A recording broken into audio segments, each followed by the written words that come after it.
রাতের আধারে সূর্য দেখায়, দিনে দেখায় চাঁদ। তোদের মারতে আমাদের ভাড়া করা সাউন্ড পেতেছে বিশাল মরণ ফাঁদ।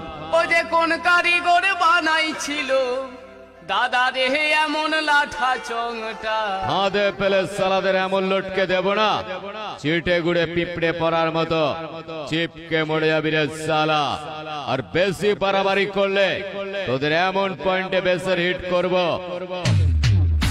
ফুলসজ্জার খাটে উঠতে গেলেও থরথর করে কাঁপবি রে সালা।